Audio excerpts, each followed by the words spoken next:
요한복음 3장 16절.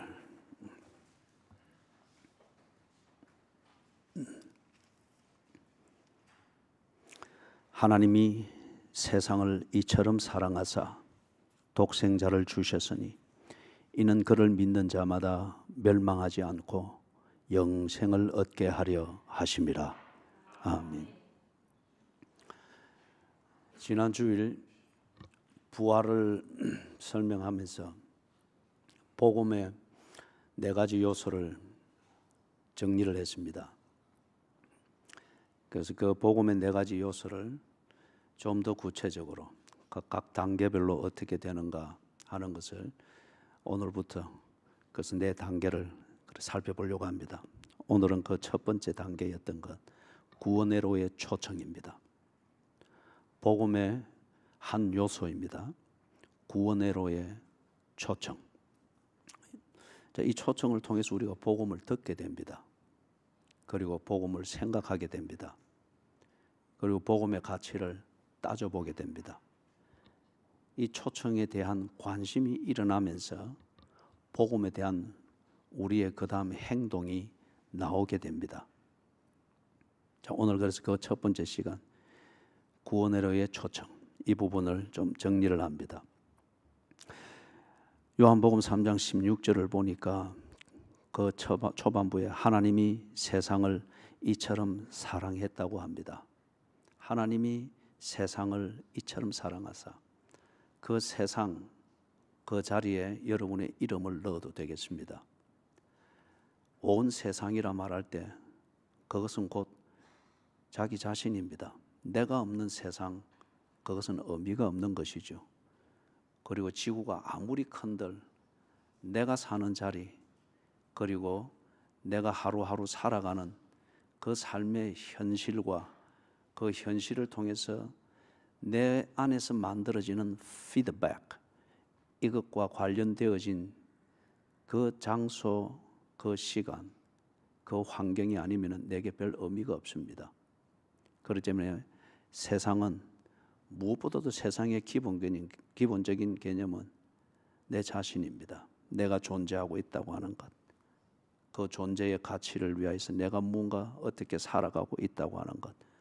그래서 하나님이 세상을 이처럼 사랑하사 거기에 내 이름을 넣어도 되겠고, 그리고 그 이름 그 뒤에 내 주소를 넣어도 되겠고, 내 직업을 넣어도 되겠고, 그리고 내 지금 현재 살아가고 있는 이 형편을 거기에 한 문장으로 써 넣어도 되겠습니다.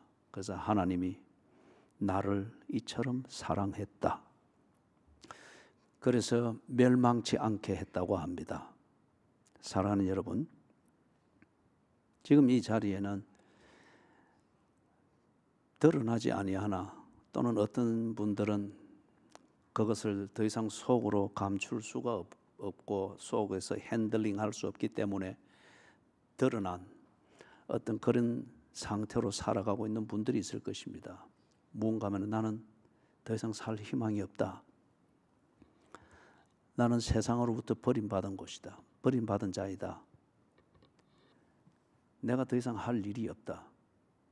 그게 직업을 잃었기 때문에 그렇게 생각할 수도 있겠고, 하던 사업이 소위 말해서 망했기 때문에 그렇게 생각할 수도 있겠고, 또는 어떤 분들은 어릴 때 자라던 과정에서 부모가 나를 어떻게 했다, 아니면은 나는 자라면서 하고 싶은 것을 내 마음대로 한 적이 없다는 그 나름대로의 자기의 그 생각으로 늘 자기 자신은 사랑받지 못한 자이고, 그렇기 때문에 나는 사랑받을 그런 가치가 없는 사람이다라고 스스로를 코너로 몰아붙이고 있는 사람도 있을 것입니다. 세상을 잃어버린 사람들입니다. 세상이 결코 여러분의 세상을 빼앗아간 것은 아닙니다. 어떤 연유로 인하여서 자기 스스로 세상을 잃어버렸습니다. 그렇기 때문에 나는 더 이상 살 가치가 없다.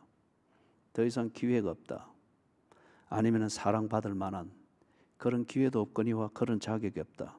나는 늘 그렇게 살아왔으니까. 살 희망이 없고 소망이 없습니다. 그래서 지금 사는 지금 살아가고 있는 그 동력은 그냥 이런 거죠. 사는 날까지 살다가 가는 거지 뭐.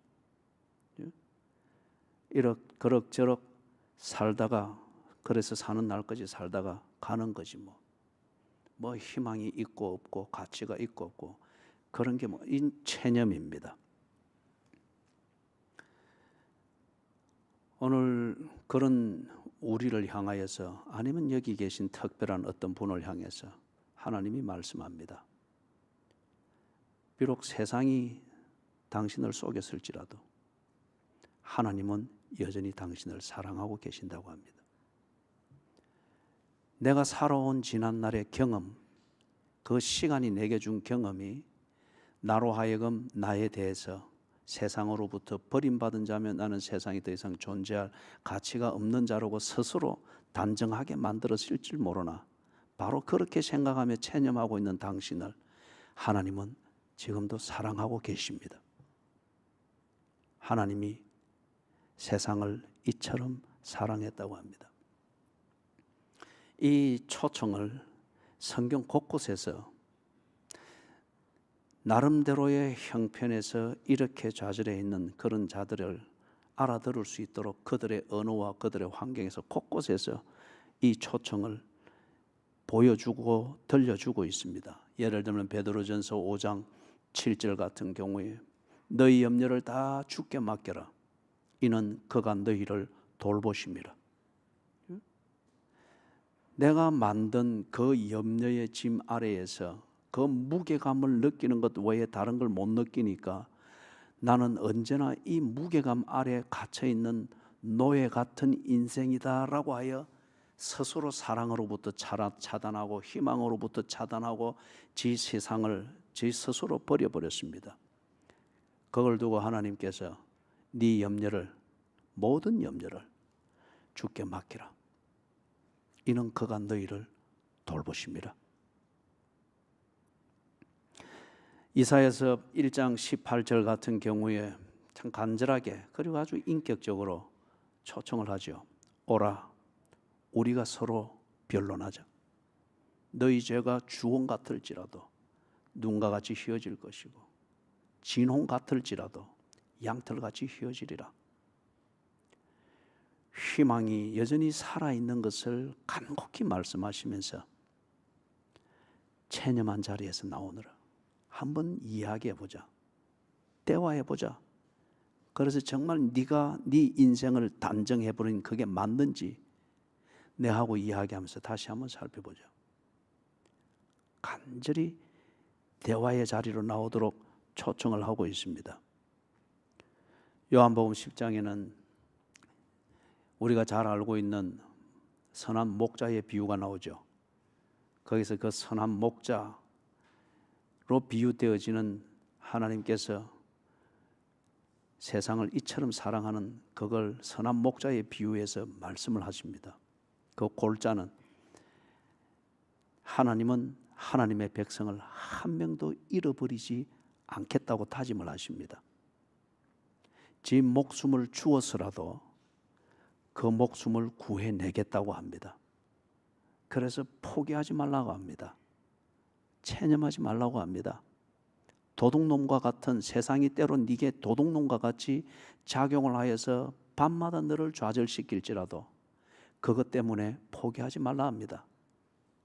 그것으로부터 너를 구할 선한 목자가 지금 네게 있다고 합니다.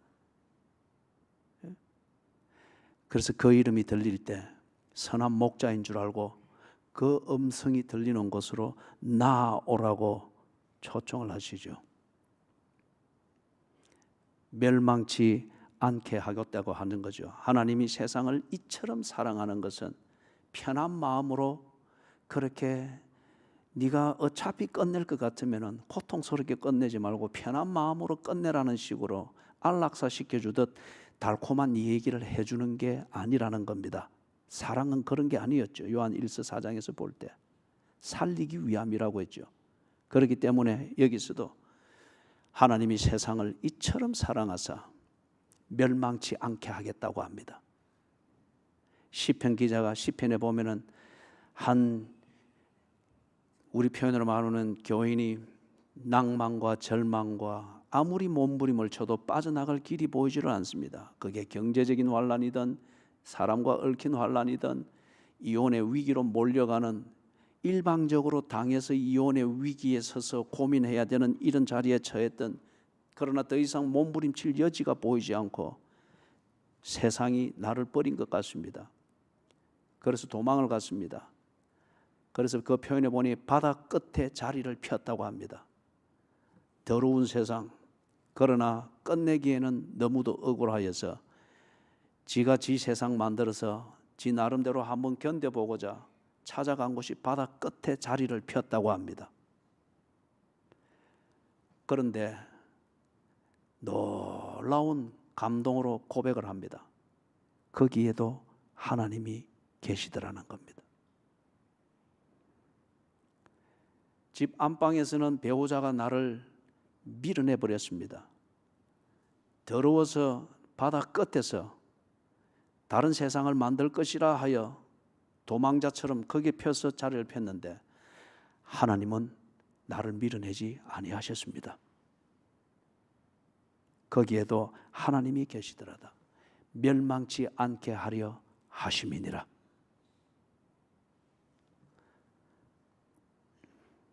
하나님이 세상을 이처럼 사랑하사 독생자를 주셨으니 이는 저를 믿는 자마다 멸망치 않고 영생을 얻게 하려 하심이니라.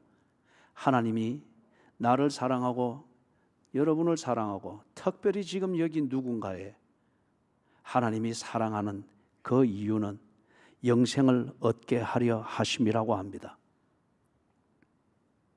영생을 얻게 하려 하심이라.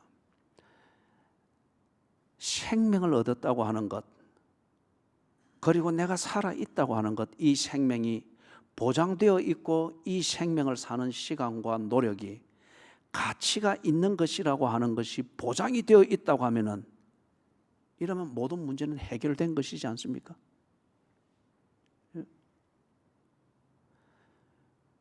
세브란스 병원에서 병실을 다니면서 환자들을 위로하고 복음을 전하던 그 한 여전도사님이 간증을 하는 것 중에 하나가 이거였죠.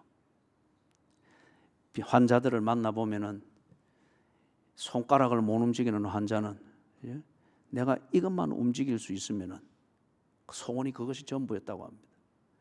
어떤 사람은 사지가 마비해서 꼼짝도 못하는 눈동자만 움직이는 사람은 내가 감각만 느낄 수 있다면은 뭐 맛있는 거 먹고 이런 것은 아무 문제가 안 돼요. 감각만 느낄 수만 있다면은. 그렇다면은 거기서 연장성상에서 우리가 생각해 볼 수 있는 것은, 지금 죽음의 위기를 느끼고 있는 자일 것 같으면 그가 가지는 솔루션은 딱 하나고 분명합니다. 이 위기에서 살아남을 수만 있다면, 그게 해답이지 않겠어요? 영생을 얻게 하려 하심이니라. 이 안에 모든 것이 다 있습니다. 영생을 얻게 하려 하심이니라. 이 사랑이면은 내가 지금 어떤 종류의 문제로 인하여서 바다 끝에 자리를 펴고 또는 내 스스로를 버림받은 자처럼 취급하면서 버림받은 자처럼 허우적거리고 비루하게 사는 것에 익숙해지려고 할지는 모르나 영생을 얻게 하려 하심이니라. 이 사랑이 지금 내게 실현이 된다면 내 문제는 다 해결된 거지 않습니까? 이 영생 속에서 사업 달성할 수 있는 거고, 이 영생 속에서 투병할 수 있는 것이고, 이 영생 속에서 깨어질 위기에 있는 부부관계로 해서 다시 노력해 볼 수 있는 것이고, 이 영생 속에서 20살까지 큰 자식이 실패한 작품 같으나 그러나 그의 성인 생활에는 인간답게 살 수 있는, 그걸 위해서 부모로서 무언가 다시 한번 해보고자 하는 의욕과 희망을 가질 수 있지 않습니까? 영생을 소유했다면. 마태복음 11장 28절에서 영생을 얻게 하려 하심이니라, 이걸 아주 실감 있게 표현을 하죠. 수고하고 무거운 짐진 자들아 다 내게로 오라, 내가 너희를 쉬게 하리라. 삶에 지친 자들이 영생의 개념은 모르되 쉼에 대해서는 절박합니다. 영생 안에 이 쉼이 있음을 예수께서 풀어서 말씀하셨습니다. 요한복음 4장에서는 남자와의 관계, 이 결혼 관계, 그리고 성욕을 다스리고 결혼이라고 하는 이것을 바로 하여서 부부 관계를 정말 가치 있게 하기를 원하나 이 성욕을 다스릴 수가 없습니다. 그리고 음탕한 본성을 다스릴 수가 없고 이것을 부추기는 세상과 짝하는, 소위 말해서 이 사회성을 개발한다는 좋은 말로 자기의 이중성, 그래서 자신의 삶을 스스로 황폐시켜가는 이것을 보지만은 스스로를 어떻게 감당이 안 됩니다. 그래서 남자를 6번째 바꿨지만은 감당이 안 됩니다. 그래서 시편에 있는 기자가 바다 끝에 자리를 편 것처럼 이것을 개선하기보다는 이 성욕과 그리고 이 적흥적이고 그 다음에 순간적인 어떤 이런 짜릿짜릿한 이것으로서 즐거움을 추구하는 이것을 포기할 수가 없습니다. 그러나 사람들로부터 삿대질을 당하고 비난을 당하는 것, 이거는 싫게 여기고 피곤하게 여기는 아직 양심의 한 모퉁이는 살아있다 보니 저 외진 곳에 가서 외딴 집을 짓고 거기서 6번째 남자와 함께 지 세상을 만들면서 살려고 합니다. 그러나 콜라가 결코 우리에게 해가를 주는 것이 아니듯이 그런 것이 삶의 해가를 주지를 못했습니다. 죽어가는 줄 알고 있었습니다. 그리고 이것이 지옥인 것도 알고 있습니다. 그러나 지금 내가 감각적으로 당장 느끼는 성욕을 채우는 것, 지 하고 싶은 대로 사는 것, 그리고 지 원하는 남자를 지 수중에서 지 원하는 욕구대로 그렇게 그게 교절합시고 사는 이것을 포기할 수는 없습니다. 이 여자를 예수님이 만났습니다. 영생을 얻게 하려 하심이니라. 그래서 찾아가서 만났고 예수님이 그 여인이 알아들을 수 있도록 말씀을 해주셨습니다. 예수께서 대답하여 이르시되 이 물을 마시는 자마다 다시 목마르려니와 내가 주는 물을 마시는 자는 영원히 목마르지 아니하리니 내가 주는 물은 그 속에서 영생하도록 솟아나는 샘물이 되리라. 이 여자가 알아들었습니다. 영생이라는 큰 말은 모르나 그 영생의 본질을 말하는 일상의 용어로 말할 때 알아들었습니다. 그리고 이 여인이 그 삶을 청산하게 되는 계기가 되었죠. 이 초청을 들을 때에 하나님이 당신을 사랑합니다. 그래서 하나님은 당신에게 영생을 주실 것입니다. 이 초청을 들을 때 감동이 됩니다. 희망이 솟습니다. 그러나 재빨리 현실로 돌아가서 생각할 때에 그 희망이 꼭 부도난 수표처럼 여겨질 수가 있습니다. 어떻게 그것을 얻지? 그 하나님의 사랑 안으로 내가 어떻게 들어가지? 하나님의 이 초청을 내가 어떻게 받아들이며 이 초청을 어떻게 나의 것으로 만들 수 있지? 그것을 내 것으로 만드는 길과 지불해야 될 값에 대하여서 생각을 하면서 좋은 초청이지만은 내 것은 될 수가 없군요 라면서 여전히 망설이거나 포기하거나 멀리서 구경만 하면서 그냥 감질만 느끼는 이런 경우가 허다합니다. 이것에 대해서 하나님께서 이 초청장에 기입을 하셨습니다. 독생자를 주셨으니 하나님께서 값을 지불했다고 합니다.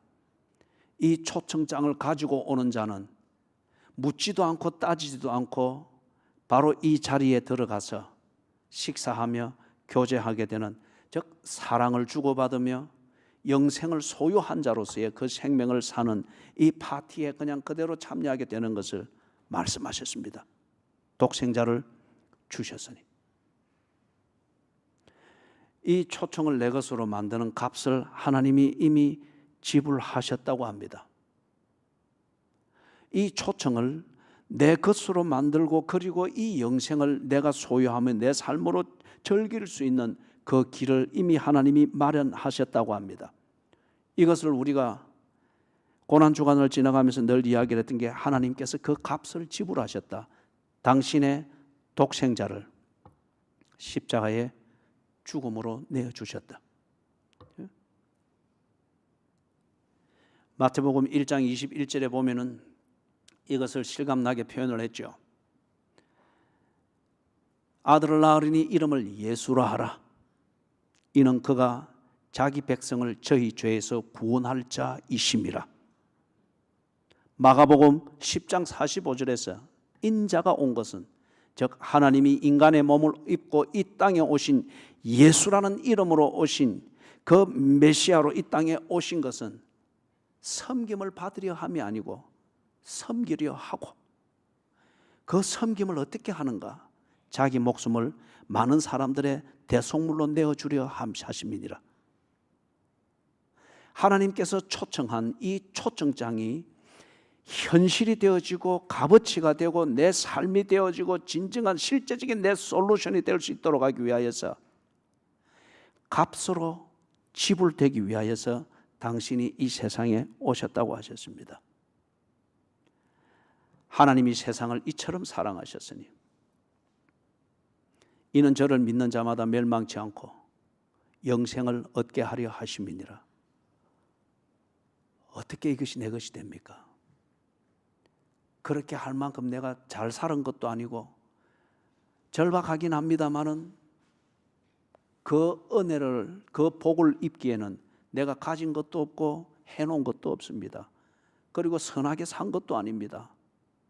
들키지 않아서 기록이 남는 전과가 없을 뿐이지 전과자들과 다를 바 없고 어쩌면 더 악한 내용이 내게 있는데, 거룩한 하나님이 초청하는 이걸 어떻게 내가 받아들입니까? 다시 강조합니다. 초청장을 보내신 하나님이 그 초청장에 합당한 값을 지불해 놓았다고 합니다.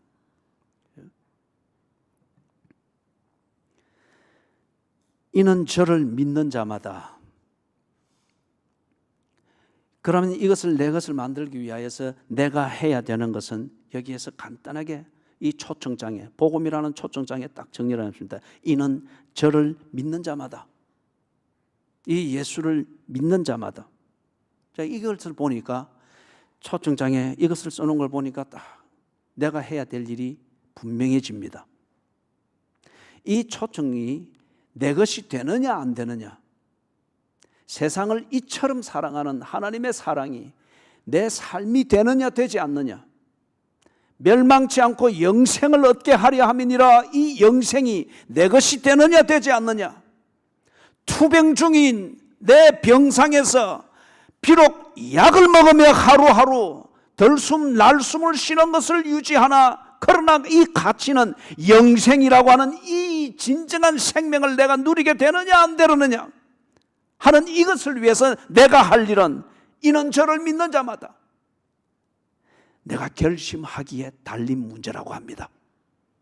준비는 다 됐다고 합니다. 값도 다 지불되었다고 합니다. 잔치도 준비되었다고 합니다. 그러면서 이것이 내 것이 되느냐 안 되느냐, 그것은 내가 이 초청장 앞에서 어떤 결심을 하느냐에 달린 문제라고 합니다. 학벌의 문제가 아니라고 합니다. 재산을 어느 정도 가졌느냐, 이것도 문제가 아니라고 합니다. 신분이 어떤 신분 출신이냐, 이것도 문제가 아니라고 합니다. 많이 배웠느냐 덜 배웠느냐, 이것도 문제가 아니라고 합니다. 교회를 많이 다녀서 무슨 직분이 있느냐 없느냐, 그래서 교회에서 알려졌느냐 안 알려졌느냐, 이것도 근본적인 문제가 아니라고 합니다. 목사이지만은 아직 이 초청에 응하지 못한 목사들이 얼마든지 있을 수 있습니다. 실패했느냐 성공했느냐, 이것도 문제가 아니라고 합니다. 자, 그런 것 같으면은 이 초청 앞에서 그 내용을 믿는 것 같으면은 이 초청을 받아들이고, 그리고 이 초청장에 말하고 있는 것, 하나님의 사랑, 영생을 주신다, 독생자를 값으로 지불했다, 이게 사실인지 이게 진실인지 이것을 알아보기 위하여서 초청장에 암시되어 있는 그 잔치의 자리 파티의 자리로 나가보려고 할 것입니다. 이게 믿음의 첫 단계입니다.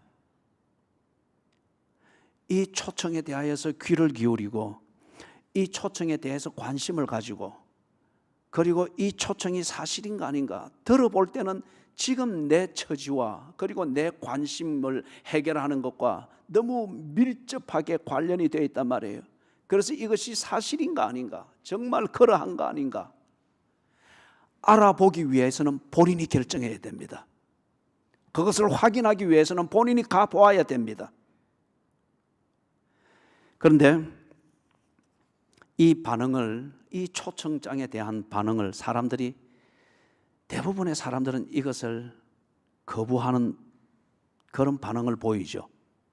예수님께서 이 안타까움을 알려주기 위해서 비유를 들었죠. 한나라의 임금이 큰 잔치를 준비하고서 그 잔치 자리에 백성들을 초청했죠. 그래서 초청을 해서 초청장을 보내고 사람을 보내서 초청을 하니까 다들 이유가 있었습니다. 임금이 준비한 잔치이기 때문에 좋은 것은 압니다. 그리고 거기에 가는 게 명예로운 것은 압니다. 그러나 그것을 믿지를 않습니다. 그 가치를 인정하지 않습니다. 그래서 하잘것없는 일상의 잔잔한 문제, 그리고 그것 때문에 지금 내가 버림받은 자처럼 나 스스로를 여기고 바다 끝에 자리를 펼까 말까를 고민하면서 수고하고 무거운 짐진 자로서 살아가고 만드는 그 잔잔한 일상의 문제를 여전히 붙들고서 임금의 잔치에 대한 초청장을 거부합니다. 나는 소를 샀기 때문에 소가 제대로 일을 하는지 시험하러 가야 됩니다. 나는 장가 들었기 때문에 아내를 즐겁게 해줘야 되기 때문에 갈 수가 없습니다. 나는 밭을 샀기 때문에 오늘 씨앗을 뿌리고 밭을 갈아야 되기 때문에 거기에 갈 수가 없습니다. 변명을 대고 이유를 대는 그 모든 것은 오늘 나로 하여금 수고하고 무거운 짐을 지게 만든 것이었고, 그것을 가지고서 내가 어떤 가치를 만들 수 있는, 내가 핸들링 할 수 있는 그런 문제들이 아니었습니다.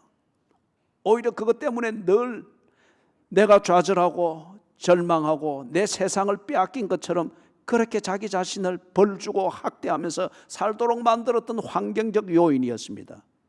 그런데 여전히 이것에 발목이 붙잡혀서 임금이 잔치에 초대하는 이 초청장을 거부하게 되는 이 아이러니를 범하고 있는 거예요. 이게 인간의 속성입니다.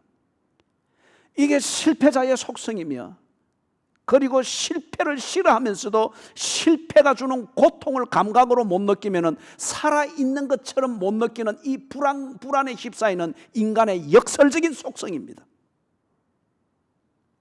복음이 있어도 듣기에는 좋다는 이것으로만 충족할 뿐 그것을 붙잡고 받아들이려고 하지 아니하는 것은 내게 체질화되어져 있는 고통을 느끼고 불편을 느끼고 스스로 벌주고 하는 이렇게 사는 패턴과 체질, 이것을 못 느낄 때 스스로 실패했고 지옥에 떨어진 것처럼 착각하는 그 체질 때문입니다.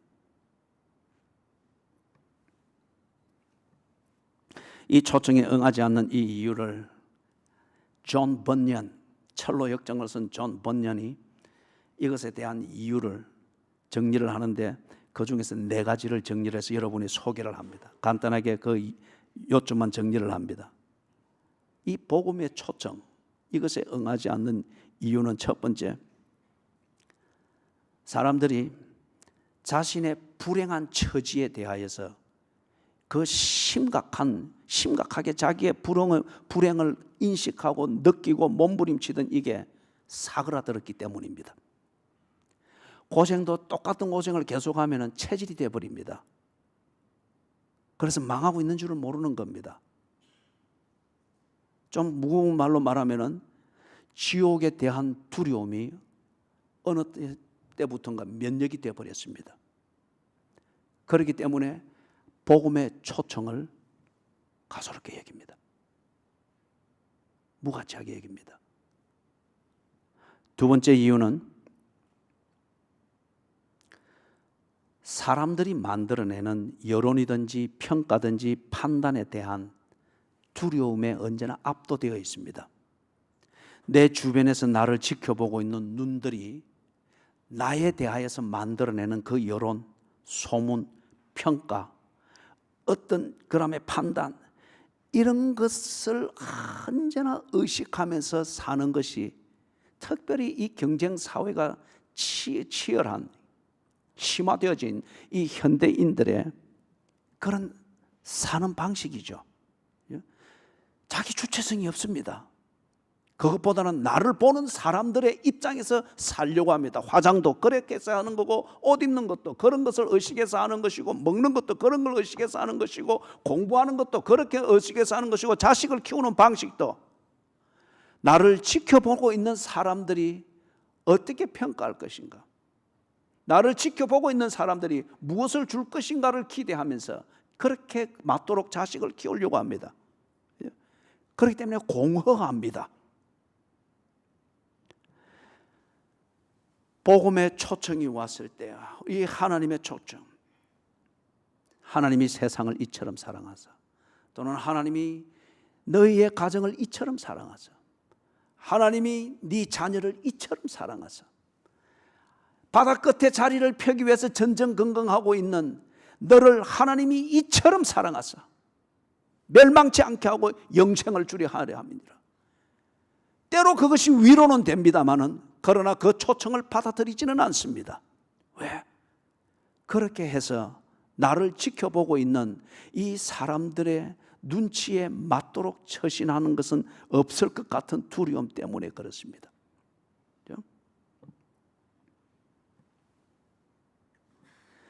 잠언 29장 25절에 보면은 사람을 두려워하면 올무에 걸리느니라.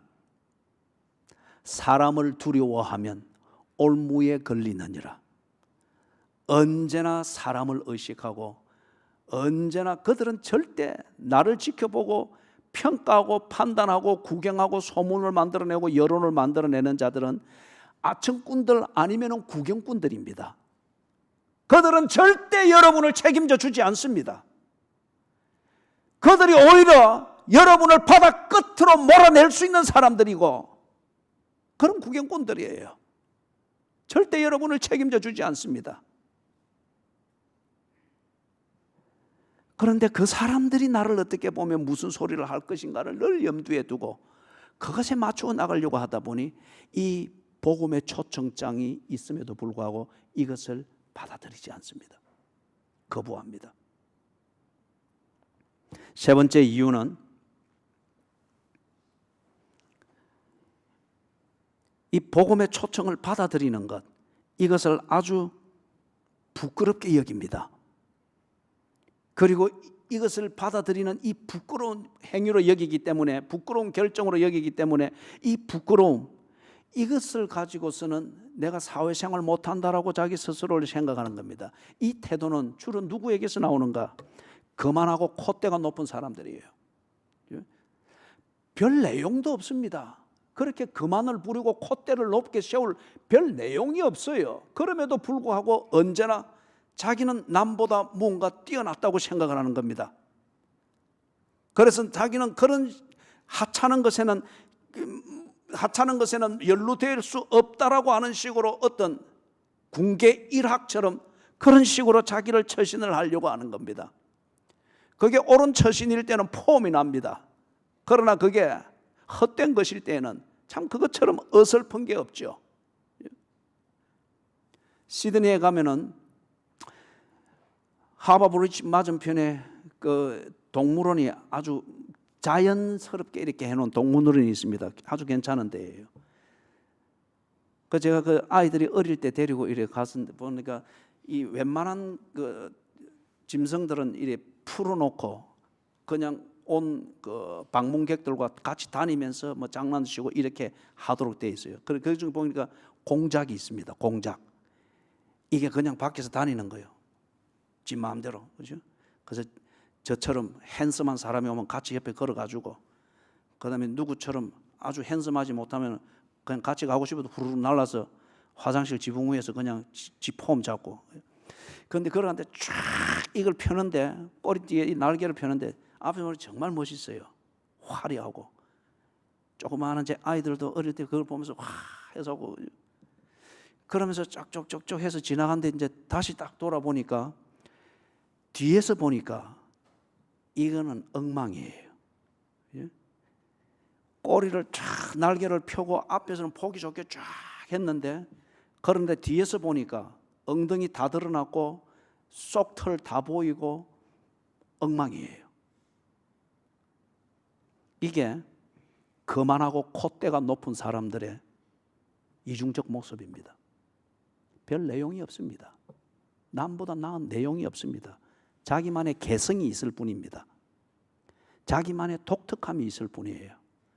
그런데 이걸 가지고서 남보다 더 있는 것처럼, 더 많이 배운 것처럼, 더 많이 아는 것처럼, 더 실력이 있는 것처럼 공작이 날개를 펴듯이 늘 쫙 펴고 너와는 상종할 수 없어, 더 나아가서 내게는 그런 복음이 해당이 안 돼, 그런 걸 받아들이는 자체가 나를 부끄럽게 만드는 거야. 쫙 펴고 하지만은 그러나 뒤에 볼 때 지옥입니다. 그 가정의 속을 파볼 때 엉망입니다. 화장으로 가렸을 뿐이지 그 진피 속에는 바다 끝에 가서 자리를 펴고 싶을 정도로 이미 지 세상을 잃어버렸습니다.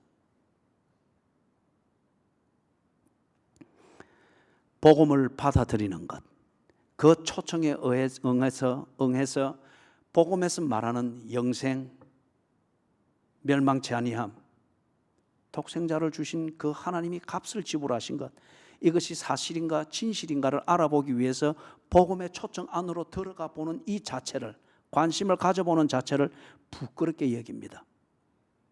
체면을 구긴다고 생각을 합니다. 그래서 기독교의 복음, 하나님이 우리에게 보낸 이 초청장을 받아들이는 것을 거부합니다. 사랑하는 여러분, 제가 예배 시간에 졸지 말라고 그렇게 하는 것은, 그게 여러분 이 앞에서 보면은 졸고 있는 그 모습이 얼마나 거만하고 얼마나 교만하게 보이는지 몰라요. 어쩔 수 없이 조는, 그 지쳐서 조는 것은 정말 보기에 아름답고 가력합니다. 최선을 다하는 것이기 때문에. 그러나 습관처럼 체질처럼 조는 것, 앞에서 보면 여러분 얼마나 건방지게 보이고 교만하고 거만하게 보이는지 몰라요. 그죠? 그런데 또 졸 때는 이 뭡니까? 이 땀들이, 기름기들이 나오니까 번질번질하면서 이렇게 조는, 이게 성경에 보면은 놋이마라고 하는 게 나옵니다. 교만한 자를 말할 때 놋이마라고 하는 것이 나와요. 그게 그대로 딱 그 말이 딱 맞아요. 들은 게 없습니다. 자기는 다 안다 이거예요. 다 안다 이거예요. 이게 교회 생활 오래 한 사람들, 건성건성하는 사람들, 그리 해도 언제나 눈에 보이는 무언가를 때문에 사람들로부터 좋은 칭찬 듣고 좋은 말 듣는 사람들, 그러나 속은 아무것도 없어요. 꼭 공작이 날개 들면은 속털 다 드러나듯이 아무것도 없어요. 그런데 그런 건방과 콧대 높음과 교만이 딱 체질처럼 배어 놓으니까 시도 때도 없이 조는 거예요. 그러니 이 복음을 모릅니다. 복음의 초청 안으로 들어가 보지를 못한 거예요. 옛날에는 그런 게 있었죠. 극장에, 마을에 새로운 영화가 들어오면은 영화 홍보하는 사람들이 있었죠. 그죠? 홍보하는 사람들 막 북치고 장구치고 하면서 거리로 돌아다니면서 홍보하면 사람들 따라다니다가 저녁 때면 영화 보러 오고 그러잖아요. 그런데 그 중에 어떤 사람들은 이건 영화가 이런 게 왔습니다라고 막 대사대로 막 외우고 다니면서 막 선전하지만은 지는 정작 영화를 보지를 않았습니다. 이 실질적인 얘기는 존 번연이 쓴 그 철로 역정, 이것은 성경 다음으로 많이 읽혀진 책입니다. 기독교 고전 중에 고전입니다. 이 존 번연의 생가를 보존해서 이것을 거기서 존 번연과 관련되어진 박물관을 운영을 하거든요. 런던에서. 그런데 거기에 이제 많은 특별히 기독교인들이 관심 있는 분들이 가면은 방문하지 않겠어요? 그러면서 한 신학자가 방문을 해서 그 입구에서 안내원이 옆에 이게 이제 존 번연의 철로 역정을 다양한 형태로 된 것을 쌓아놓고 판매도 한단 말이에요. 그러면서 이분이 그 감동을 가지고 이 가죽 표지로 된 것을 한 권을 사면서 이 담당한 그 직원에게 이건 정말 참 놀라운 책입니다. 어찌 감옥에 있으면서 존 번연이 이런 책을 쓸 수 있었을까요? 놀랍지 않습니까? 그러니까 이 여자 안내원이 하는 말이 다들 그렇게 이야기를 합디다. 그러니 이분이 놀래가지고 아니 다들 그렇게 이야기하다니요. 나는 그걸 읽어보진 않았습니다. 그런데 다들 그런 감동을 가지고 사가면서 그렇게 이야기하더군요. 이게 놀라운 거잖아요. 이걸 존 번연을 소개하고 존 번연을 책을 팔고 박물관을 관리하고는 이 직원이 존 번연이 누군가를 모릅니다. 그 가선 철로 역정, 대표적인 작품인 이 철로 역정이 뭔지 읽어보지를 않았습니다. 그러나 안내원으로서 존 번연에 대한 주변은 얼마든지 설명하고 할 수 있는 거예요. 이게 건방지고 거만하고 콧대 높은 자의 그 모습을 말하는 거예요. 복음의 초청에 대해서는 많이 들어서 주변에 대해서는 이제 뭐 달달 외웁니다. 졸고 있을지라도 푹 자고 있을지라도 그거는 또 일어나면은 늘 들어왔으니까 풍월은 읊을 수 있습니다.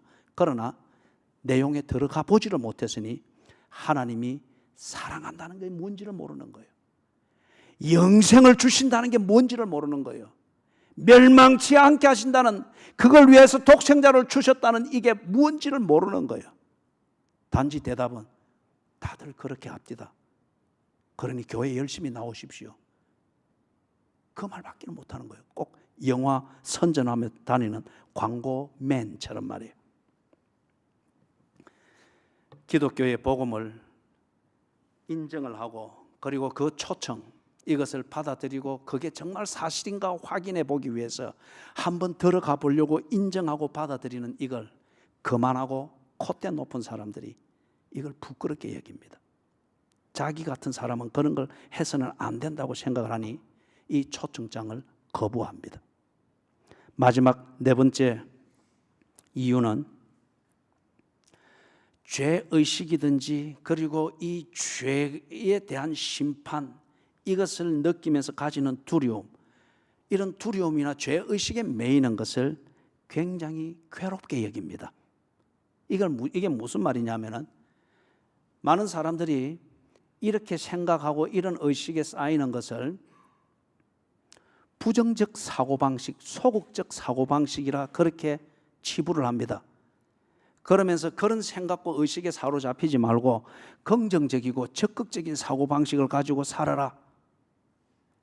인위적으로 이런 것을 전환을 하려고 합니다. 그래서 죄의식이든지 이 두려움을 털어버리려고 합니다. 막연한 죄의식이나 막연한 두려움, 심리적 조작에서 만들어지는 어떤 그런 두려움이나 죄의식, 이런 거는 털어버려야죠.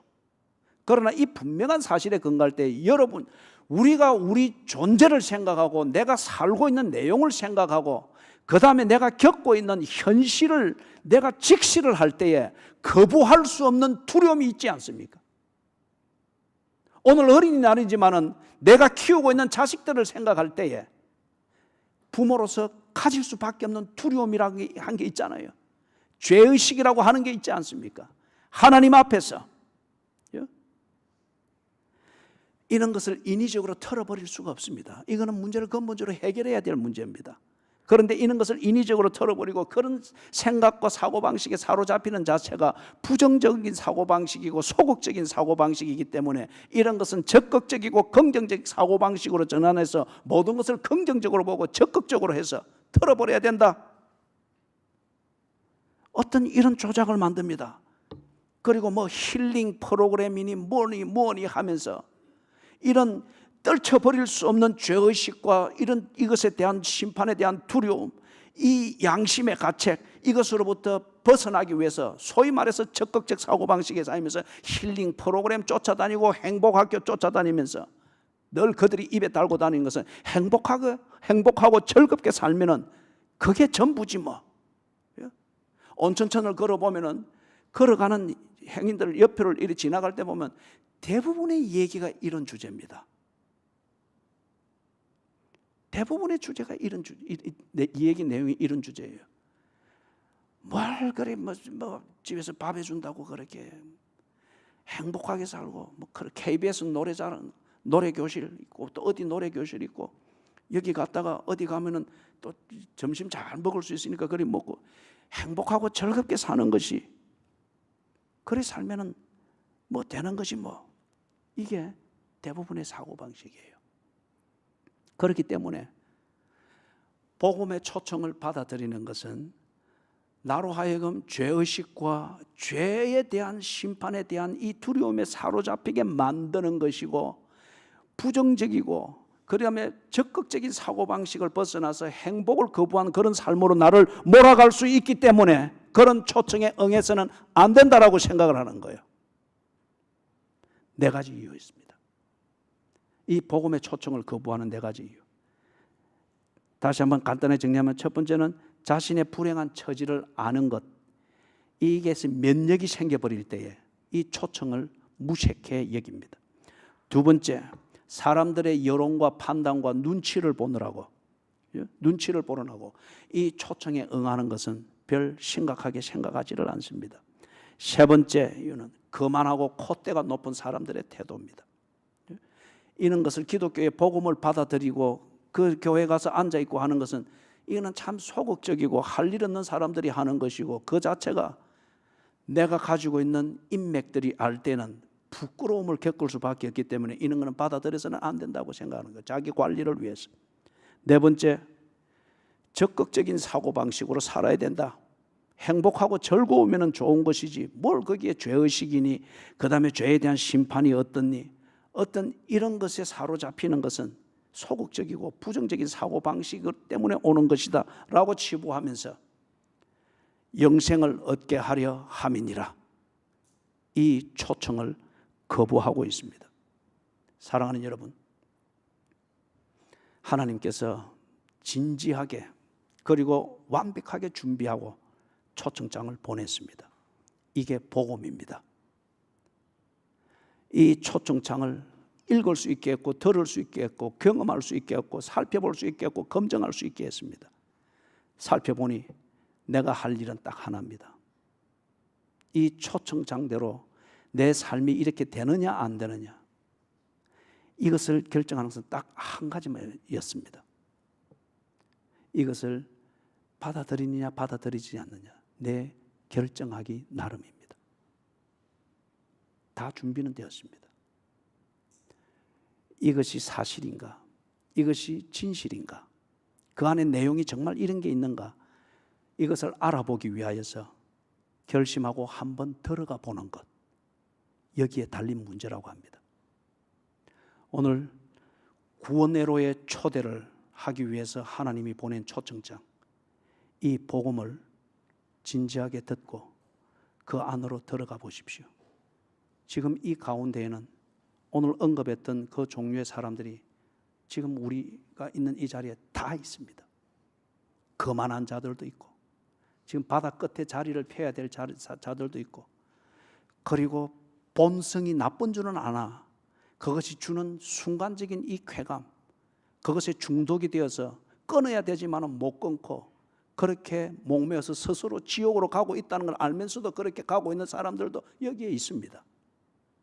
중요한 것은 그것을 따지는 것이 아니고 하나님께서 그 처지에 있는 당신을 구하기 위해서 초청장을 보냈습니다. 현명한 결정을 하십시오. 그리고 살아날 수 있기를 주님의 이름으로 축원합니다. 아멘. 찬송가 229장